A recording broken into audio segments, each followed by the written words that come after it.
বিধান 96 এটা আমি করছি এই 2 বছর আমি এটা করতেছি, অনেক ভালো ফলন হয় এবং আমি সব কৃষককে অনুরোধ করতেছি আপনারা এই ধান করবেন। উপজেলা কৃষি অফিস থেকে বিধান 96 বড়তে আমি করেছি, আলহামদুলিল্লাহ ফলন ভালো।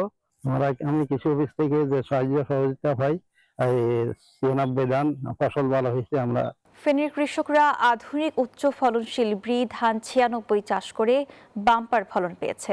উন্নত জাতের এই ধান আবাদে রোগবালাই ও পোকামাকড়ের আক্রমণ কম হওয়ায় এটি কৃষকদের মাঝে ব্যাপক সাফল্য ও জনপ্রিয়তা লাভ করেছে। ফলন ভালো হওয়ায় এই ধান চাষে উদ্বুদ্ধ হচ্ছেন অন্যান্য কৃষক। পরীক্ষামূলক এই ধান চাষে সাফল্য পাওয়ায় খুশি জেলার কৃষি কর্মকর্তারাও। ফেনী থেকে ইয়াসিন সুমনের পাঠানো তথ্যচিত্রের ডেস্ক রিপোর্ট।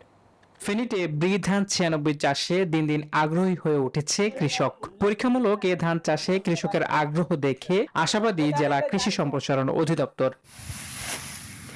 ফেনীর দাগনভূঞা উপজেলার নয়নপুর ব্লকের কৃষক মোর্শেদ আলম টিটু জানান, চলতি বছর ব্রি ধান 96 এর নমুনা হিসেবে চাষ করে ভালো ফলন পেয়েছিলেন তিনি। বিঘা প্রতি ফলন পেয়েছেন 862 কেজি।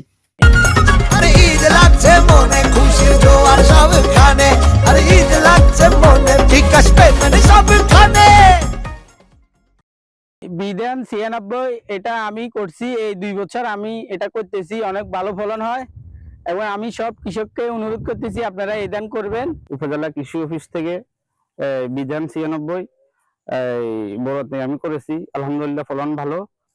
আমি কৃষি অফিস থেকে যে সাহায্য সহযোগিতা পাই এই 96 ধান ফসল ভালো হয়েছে, আমরা খুশি।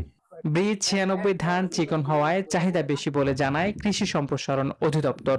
বিধান 96 এটি আসলে আমাদের বিধান 28 এই জাতটির একটি বিকল্প জাত এবং এটির দানা চিকন। তো দিন দিন আমাদের এই ফেনী জেলায় কৃষক এটির প্রতি আগ্রহ দেখাচ্ছে। ফেনীতে ব্রি ধান 96 চাষে ভালো আয় করতে পারবে কৃষক, এমনটাই মনে করছে জেলার কৃষি বিভাগ। Desk report, news 24।